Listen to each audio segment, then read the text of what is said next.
I made it to director of events, head of meetings, what next? And I think as event profs, it's not always quite clearly lined out what our career is going to be, right? Some of us, I fell into events, someone thought, oh, you'd be great at events, and took me on. So for some of us, we've ended up here by accident. Some of us maybe have ended up in a different sector doing something completely different to what we thought we were going to be. But in this new age where there's more event management courses, it's very different for younger event professionals. So today's going to be talking about how can you be a little bit more intentional in your career moves. How did our guest speakers get to be where they're going to be? So firstly, moderating the session, we've got Monica Bigwack, Director of Sales from London Convene, which is this beautiful venue that we're in right now. And then we have Melissa Noakes, Head of Sponsorship and Events for Santander. And they're going to be a fireside style conversation. So enjoy it, and hopefully we'll have time for the questions afterwards. So over to you, Monica. Thank you, Neil. Thank you, Mel, for being here. Just a little bit more on Mel. I want to introduce her just a bit more. She's got lots of experience that we're going to dig into deep today. Over 2 decades in the event industry. She, as Neil mentioned, is head of sponsorship and events at Santander. She has created world experiences for amazing brands, obviously not only Santander, but Sony Mobile, Sony Ericsson, Budweiser, L'Oreal, Disney. I mean, I kept reading all of these amazing brands that you've created experiences for, and I'm really excited to talk to you a bit more about that. Interestingly, she has worked on both the agency as well as on the client side. Like I said, we're going to dig a bit more into that. And she's also co-founder of Elevate, which is the UK's largest mentoring program for event professionals, working with over 1,000 people to really help them in their events career and their events development. So I want to hear a little bit more about that. In regards to the flow of today, we'll take about 20 minutes to talk with Mel. We're then going to ask you guys to talk in your own kind of smaller groups, and then we'll take maybe the last 5 minutes or so to ask some of you some questions and just to share with the rest of the group. So starting off, really understanding your career and your highlights and really milestones along the way. Mel, please tell us a bit more about what you have experienced so far in your career.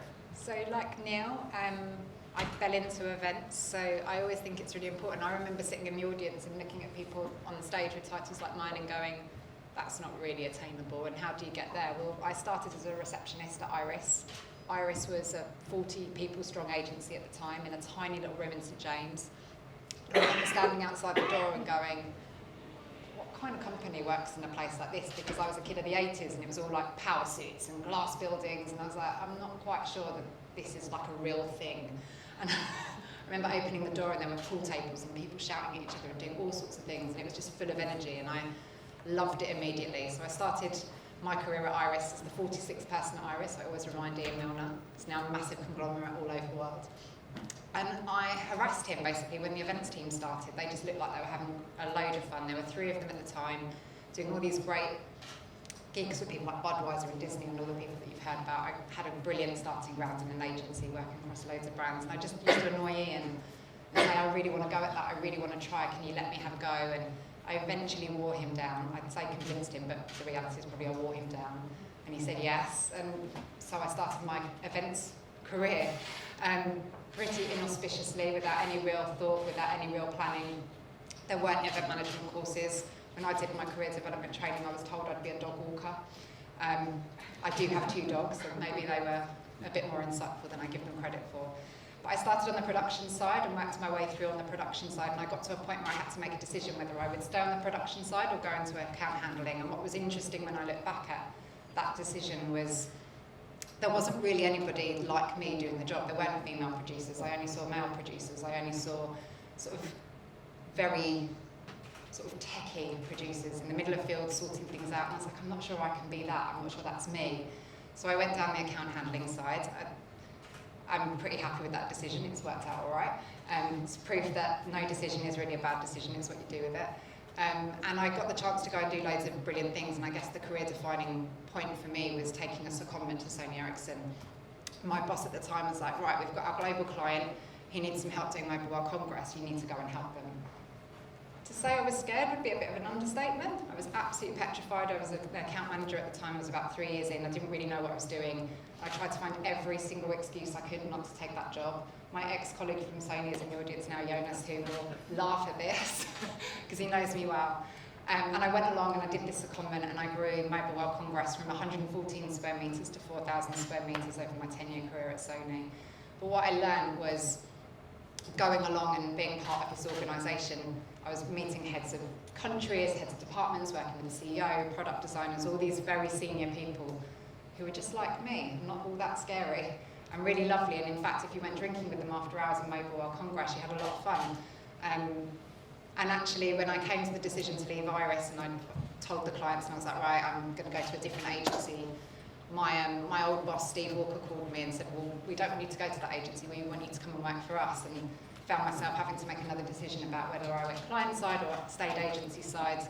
And after a week of him wearing me down, I said, you know what, I'll try it for a year and see if I like it. And I said to the other agency, they were brilliant and let me go for my contract that I'd agreed with them. And it's all right, I'll be back in a year. I'm just doing it for a year for the experience, and 15 years later, I'm still client side. So I stayed at Sony, had the most incredible career, the most incredible people, saw that business transform in so many ways and do so many different things. And I took redundancy twice from Sony, so I went travelling at 28 and came back. They asked me to come back and I said yes, and then took redundancy again 5 years later. And as far as I know, I'm not going back. Twice is enough. But it was such a brilliant time, and I agreed to be the head of events there. And then I got to that point in my career where I was like, okay, what's next? And I went and did my own thing for a while, which I loved, and realised quite quickly that I liked going in and helping people, but I wanted to see the end result. Like going in and being a consultant with all the answers was great, but I was like, well, what happened? I'm inherently nosy, which you might find through the course of this chat. What happened? Where did it go next? And I realised I wasn't really done, so I started to think about, well, if I went back into events, what would I be doing and what do I want to do? And I tried to be more intentional, I guess, at that point, and thinking about what I'd already done and what I wanted to challenge myself and still grow on. And I decided that I wanted something UK-based. I'd been at a global role, I wanted something in market. I wanted to change industry because the tech industry, as far as I was concerned, Sony was the pinnacle. And I was like, I don't really want to go and join a Samsung or Huawei. No disrespect to any of those companies, they're brilliant, but I'm a Sony girl even to this day, through and through. So I went and went around and interviewed and tried to find some different sort of opportunities and tried to test myself and go into different places that I never thought I'd go. And banking was definitely not on the agenda, ever. And I remember just seeing the job interview and job ads and going, oh, that's kind of interesting, and I'll go along and see what it's like and see what they're about. And fast forward sort of 15, 20 years, I stood outside a big glass building with loads of people walking in power suits going, oh, I'm not sure if this is for me. And just like I did at Iris, I walked through the door and I met the team and I fell in love with them, and 4.5, 5 years later, still here, still loving it. So 20 years in hopefully a potted history. That's amazing. And tell us, I guess, a little bit more about Elevate. I want to hear more about how you got into that, and really share, obviously, with everyone what your experience has been and the types of people that you're working with there, and what you've used, I guess, from your career to really build that. So Elevate was born out of Max and I, my co-founder Max, who's an amazing man.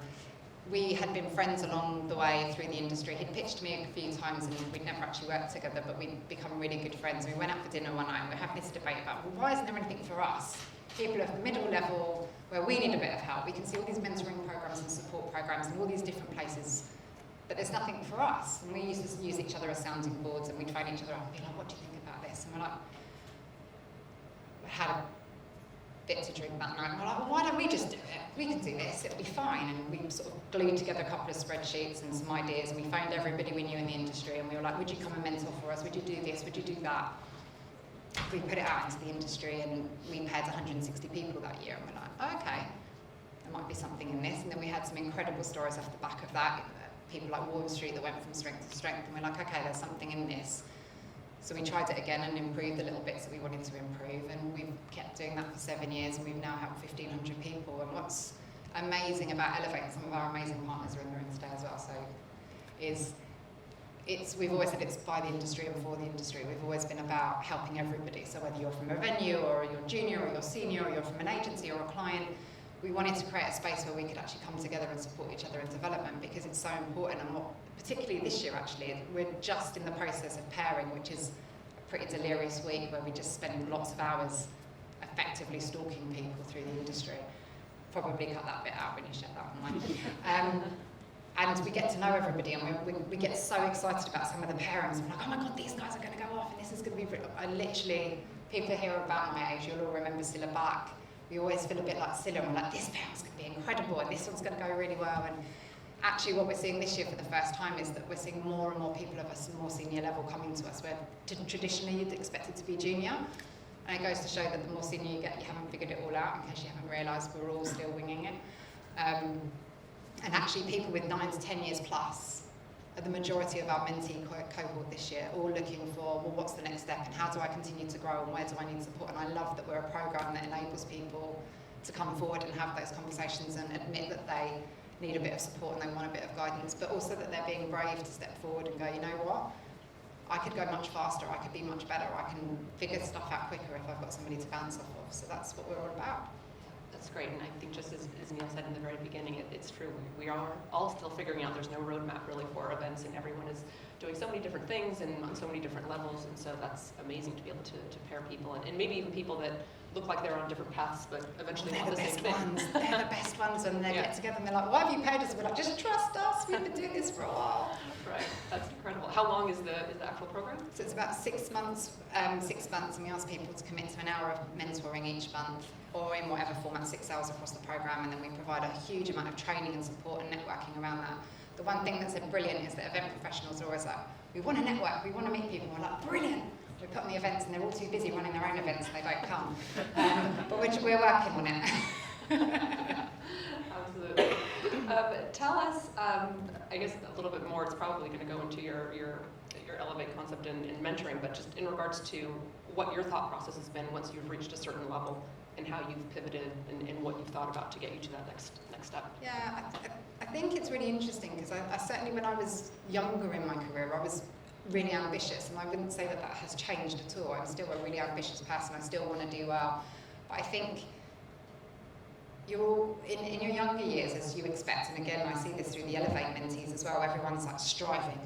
I need to get to the next promotion, I need to get to the next job title, I need to get this, and I'm going to have made it once I get here. And you know, I love the mentees that come in and go, I haven't been promoted in 6 months, am I failing? And you're like, oh my God, guys, no, these are your foundation years, like enjoy them.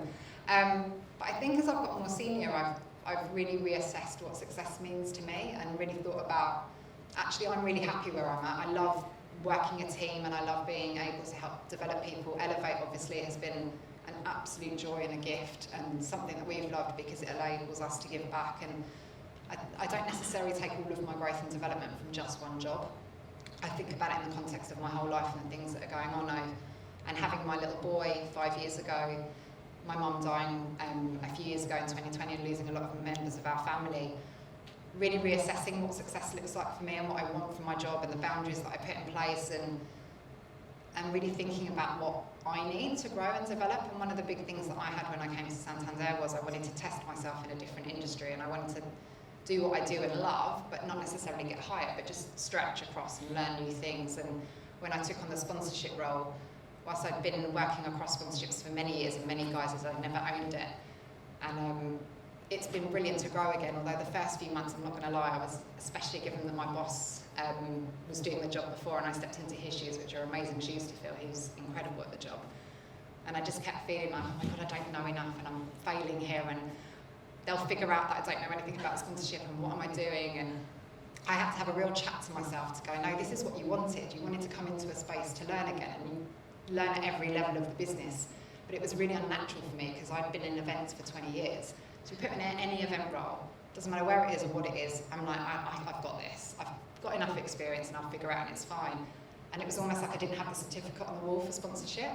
So it's like, I don't have the certificate, I haven't gone through all the steps, I haven't done that stuff, and what if? And actually I've realised that you just have to have a really good team of people around you, and you back yourself and you go, I've got enough experience to figure this bit out. So it's been a real joy to learn again and grow again and do new things and test myself in different places and still get to do the job that I love, which is remarkable 20 years on. I still have the same level of passion for it because I constantly try and change it up. So yeah. That's great. That's great. And there was someone else you were telling me about earlier who is helping you sometimes through some of those questions and when you're doubting yourself. And tell us a little bit about your previous boss, Steve. Yeah, so I mean, I have been incredibly fortunate in my career to find people that have sponsored me and supported me and been champions of me. I mean, it's one of the most incredible things, which is why I think Elevate is such an important player in this space, is you need people on your team to back you. And Steve Walker, who, bless him, I quote probably about 300 times a day. I still refer to advice and tidbits of things that he said to me over the years. He was somebody that, you know, saw potential in me, and on that Sunday when he phoned me and said, I think you should come to Sony, and I didn't really believe him, and I was a bit scared, and I was a bit like, why are you phoning me from Disneyland on a Sunday to tell me this, and what's going on? And you know, I was really fortunate that he championed me and continues to, so whenever I'm in a sticky situation, invariably I go, what would Steve do? Or better still, I phone Steve and go, what would you do in this position?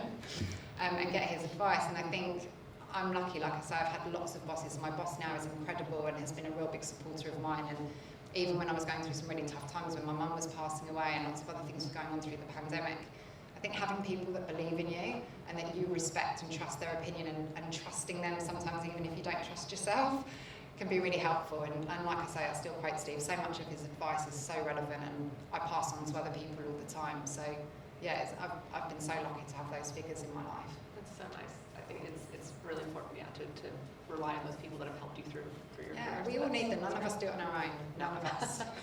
Absolutely not. And what about other training courses, other courses that you have maybe taken to help you along the way? So it's interesting. I think there's certainly for all of us that have been in the industry a long time, you know, event management degrees weren't a thing back in the day. You were sort of lucky and fell into the events world and then figured it out on the job. And I think,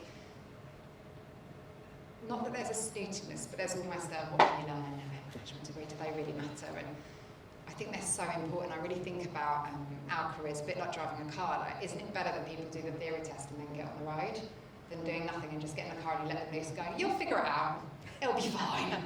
And I think we do a real disservice to the grads and people. These are the future of our industry, and I think there's a lot that people can learn and understand and get the theory of, and then yeah, you have to come and put it into practice, and you have to earn your stripes, and you have to understand how it works, and you have to make the mistakes that we all make and kind of work through it. So I wish those things had been around, but for me, I kind of focus on thinking about how do I immerse myself in the marketing space. I do brand experiences, I work for big brands, so I did things like CIM diplomas, and all through my career, wherever I've sort of noticed a gap, I've gone, well, how do I fill that? Is that through mentoring or support? Is there training? Is there a new trend coming? So at the moment, we're undertaking ILA training, me and my team, to learn more about sustainability, because I don't just want to rely on our agencies, as brilliant as they are.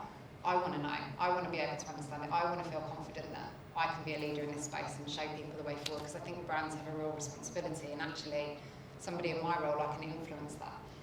So I try and sort of take it from different ways, but the one thing I'd say that's sort of parting is if anyone is kind of going, oh, these grads don't know anything about their event management or what they're doing, go and talk to the schools that are teaching it, go and get involved with the universities. If you're seeing gaps and you think the students that are coming out aren't providing the skills and the things that we need, we've got a responsibility to go and help those institutions and go, this is what you need to be focusing on, this is how you teach, and this is how we can help. And you know, I'm really excited to see the next crop of people come through, because God, I wish there had been some training before I got into this. I think I'd have got there a bit quicker.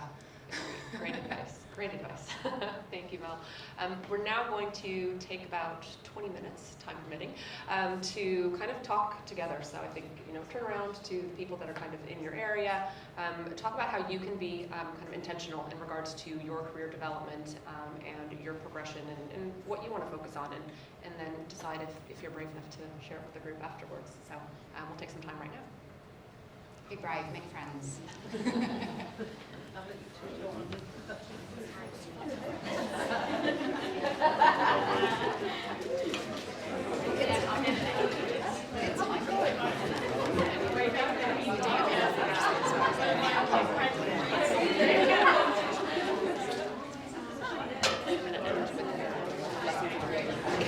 I wanted to get that when I was getting my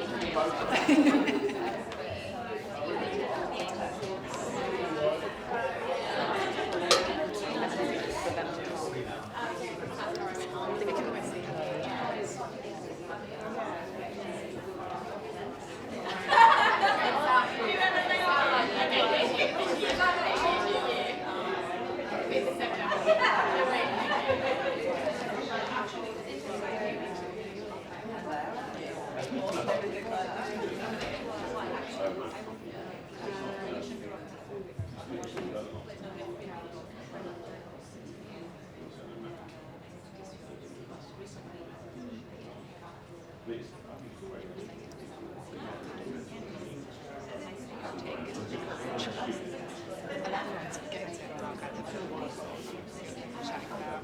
Yeah.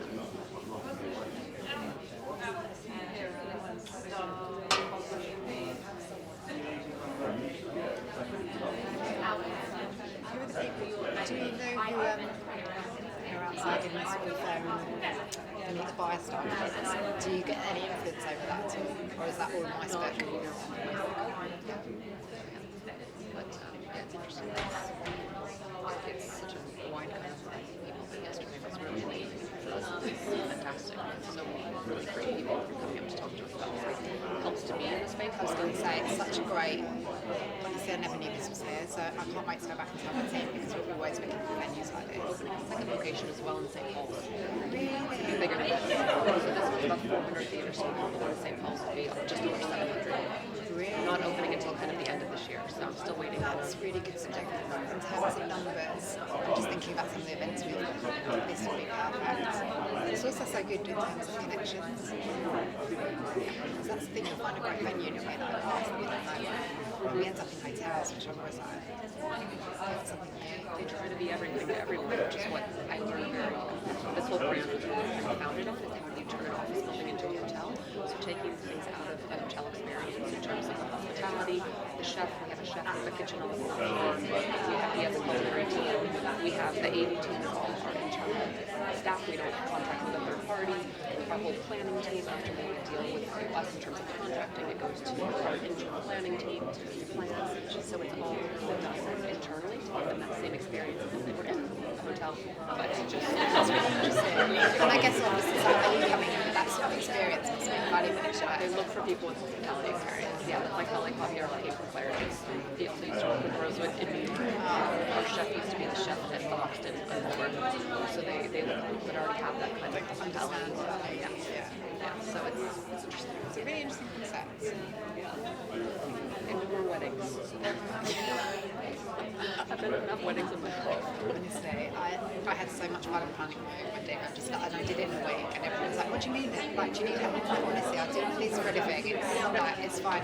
On the day of my wedding planning thing, all the bridesmaids came together because I got married overseas. I literally had a schedule. This is everything that's happening, minute by minute. Here's everything you need to know. I've highlighted the bits where I need your help. Yeah. It's done. And they were like, "This is really weird. Like, this is what I do." Right. This is so amazing. But the thought of doing that for anybody else freaks me out. Because one of my friends said, "Oh, would you plan my wedding for me?" And I love her, she's one of my best friends. And I was like, "Absolutely not, because you will be a nightmare." So that happened to me. My sister got married, and so many of my good friends are in the hotel industry, and my sister got married at the hotel that she was working at. And she was like, "Oh, I'm gonna ask you to work on your sister's wedding." And I said, "You don't have to do this." I said, because she did more like corporate, but she was starting to do weddings because it was more. I said, "You do not need to do this because I want us to be friends afterwards, and I know what you can do. So, and I know what you can't do."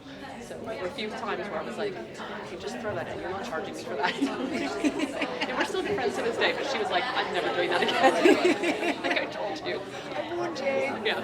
Yeah, weddings are a whole different beast. It's so personal. It's just, yeah, and when something goes wrong, it's, oh my God. If there's a genuine reason for something to go wrong, of course, I've dealt with 500 million people that it's not genuine. And you can tell from the beginning when someone's going to ask for their money back because the process is very interesting. And also, you're not just dealing with the bride, are you? Because you've got the bride's mother and parents. And invariably, quite a lot of the time, I know, like friends of mine, the parents, they come to the wedding and they have the discussions on what they want. And you're like, "I'm sorry, who's the bride? What am I doing?" Oh my gosh. I don't envy you, but at least do you not do weddings here at all? No private events at all. So we would never do like a birthday party, or we would do a retirement party if it was contracted through corporate, so we only contract B2B. Oh, interesting. That's good. Yeah. I was wondering if she's in the incentive travel talk. Yeah, totally. Sorry. Oh, my pleasure. For laughing. I know, my son's Oh, did he? What was his name? Luke Mitchell. He's 22 and he came to there's an event you did in London. He went and stayed there on his own. Oh, bless Back to him. Geneva here, and then he did a video as well. I don't know what he said. But I'm going to look out for him.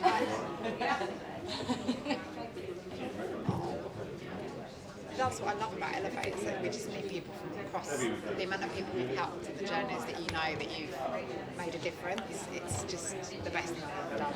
It's great. It's interesting. Did you have hospitality school, or did you have any sort of training, I guess, for it to think about? Yeah, it's interesting what you're saying about go to the schools or go to the courses and see what they're teaching, that sort of thing. And it's interesting how people kind of fall into it and don't have any sort of that training, so then you have to rely on the company that they're working for to give them that training. So that's where it's tricky and complicated sometimes, because everyone's teaching something kind of different, but because it's so specific to each organization. And this is it. It's like if we want a certain standard of person in the industry, great, but like go and help figure out what that is and what that looks like. And but also I understand that not everyone's going to come through that route either, because there's so much talent that can't afford to go to university, and we shouldn't overlook that either. And that's one of the things we're focused on Elevate this year, is how do you help those people and give them a foot in. But it's not good enough to just put people in. And if you just want people that come in fresh, then you need to think about your recruitment training strategy, because most agencies, I think with the exception of Al, who are brilliant at it, most agencies don't train their staff. It's earn your stripes, you'll figure it out. And actually, mental wellbeing in this industry has suffered so much as a result. And you're like, you can't have it both ways. Frustrating, yeah. It just wastes so much time, I think, when, and I'm sure it's frustrating as well for that person that's trying to succeed. It's also so much harder. It's like, this industry is hard anyway. Like, if you can make it easier for someone, why wouldn't you? Like, I've got someone in my team. I've got two people. One person's been there 30 years and done a lot, and a newbie. And I kept saying to the person I've been there 30 years, like, help them, coach them. She's like, well, I learned just doing it. And I'm like, yeah, but is that the right way? Is that the only way? Actually, I'd like to think feeling where you can teach someone else and you see them succeed because you've taught them something. And also you want to nurture them and help them and be like, you don't have to have it so much. Yes, there's an element of this industry, but no matter how you cut it, there's long hours, there's stress, there's tight deadlines, there's assholes that we work with. Like, we don't have to make it harder. We can make that easier, because you can't change that stuff. You've got like the total spectrum of it's very difficult. Very difficult, and it's, I think we have such a responsibility for people entering this space to try and make it an industry that people want to come to. It's the future of our industry. I mean, anytime anybody's interested, like, how long is it going to last? Are you sure you're going to be interested? Yeah, I think if you can last your first 2 years, generally you'll be all right. It's also through the pandemic, I see lots of people, touching it today, but lots of people leave as well when they have kids, because they're like, well, I can't be a parent and do this job. And I just think we have to be able to show that there's options and different paths and different opportunities. So, yeah. Like, I can have a nosy. So, yeah, talk about 10 minutes. We've got 10 minutes.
Yes, I'm coming on Friday.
Then I moved to Texas, and I moved to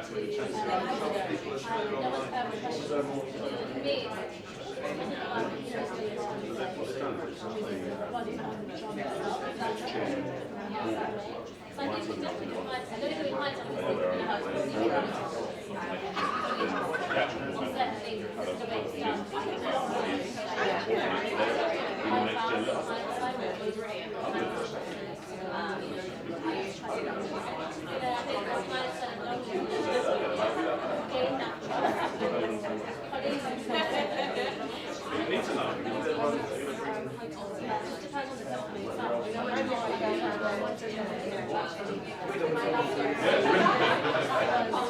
Yeah, no worries. He's an expert on everything. Nothing he doesn't know. Yeah, What do you want me to go here?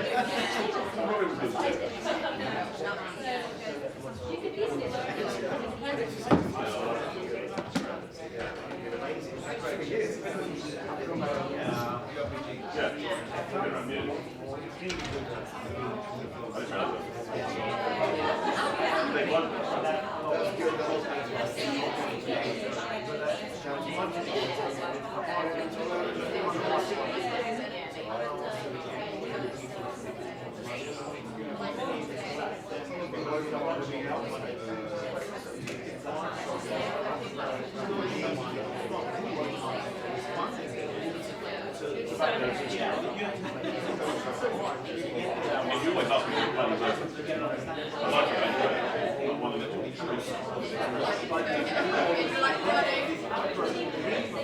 to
Okay, how was everyone's little conversations? I hope everybody got a bit more out of that.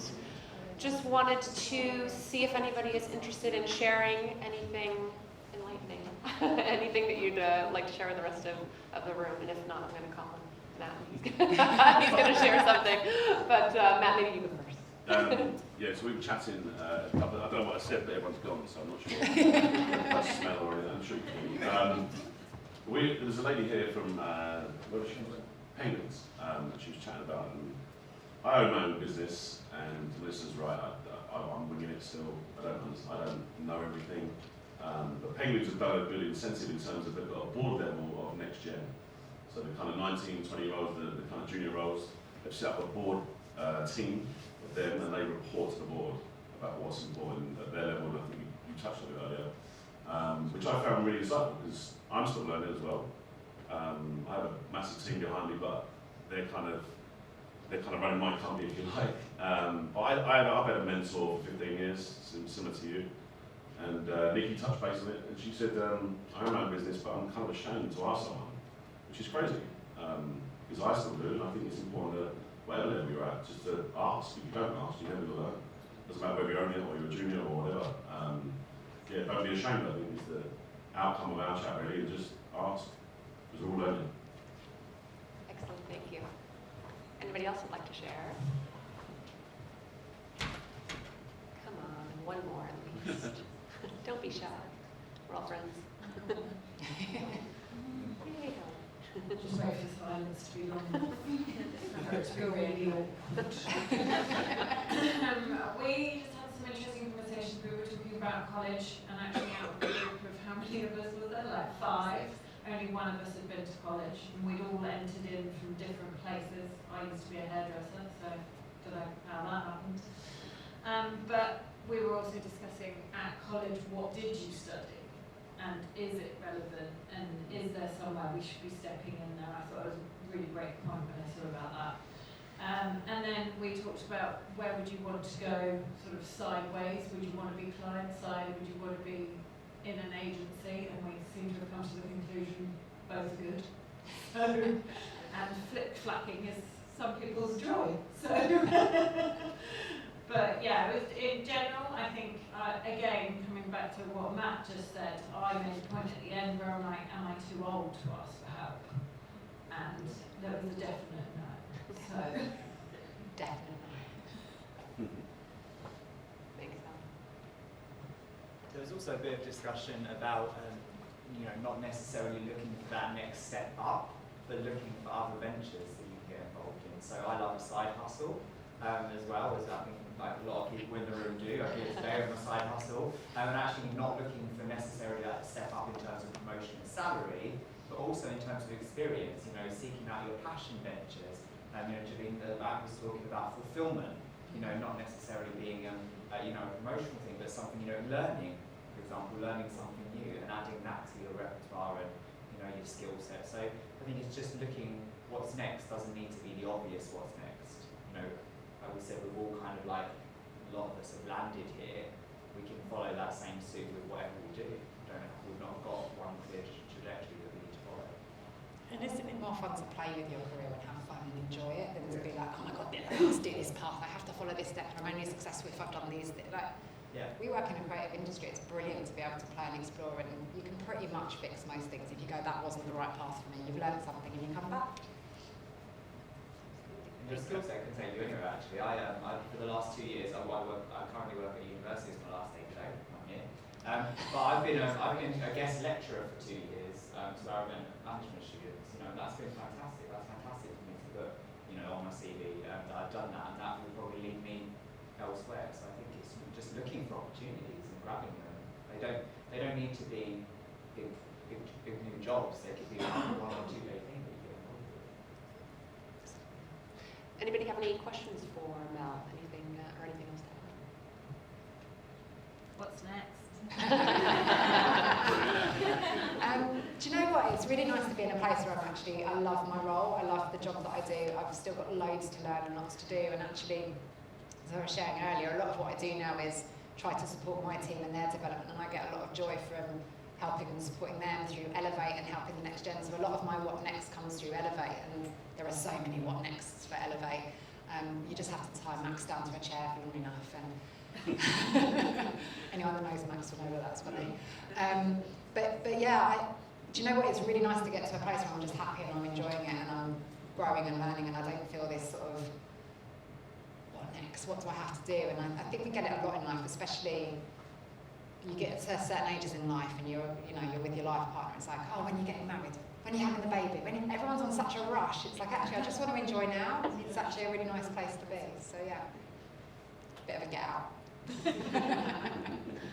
Any other questions for Mel?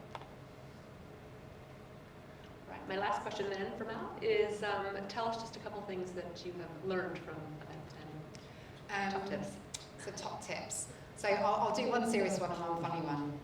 One serious one, and I guess one of the big things when I was thinking about prepping for this talk and sort of what's my big sort of takeout from my experience, and I think it's always being comfortable with being uncomfortable. Like if you want to grow and you want to develop and you want to learn new things, you have to step forward and you have to kind of put yourself into places that you aren't necessarily comfortable. We were having a good chat over here about, particularly for women, but I'm sure it's not alone to us, is if you see something, you're like, I need to be able to do all of those things to be qualified to do this. And actually, again, Steve, one of the brilliant pieces of advice he gave me was, if you can do 70% but 30% scares you, you're probably in the right ballpark. So I think being comfortable with being uncomfortable and putting yourself in places you wouldn't expect, you'll often surprise yourself. So that's my serious one. The other one is always carry Tipex. And the reason why I say always carry Tipex is I moonlighted as a Marcoms manager for a little bit and did some work to produce posters, which I'm an events person through and through. Not my gig, doing posters, and we signed up some artwork for these big gigs we were doing with Christina Aguilera in Paris. And they all turned up and we had these massive, like I think there were 6 sheets, like this is how not a Marcoms person I am. They were huge. And we unrolled them all and we were like, these look brilliant, these look brilliant. And Phil, who I was working with at the time, went, that Sony Ericsson doesn't look right. The second bit of the end's missing. We're like, what do you mean? And we looked at them and it said Sony Ericsson. So we furiously ran to the local place in France that we were in to buy loads of Tipex, created a template, and spent a good sort of 4 hours Tipexing in all the other halves of the ends that we had missed. So yeah, always carry Tipex. Great tips. Thank you.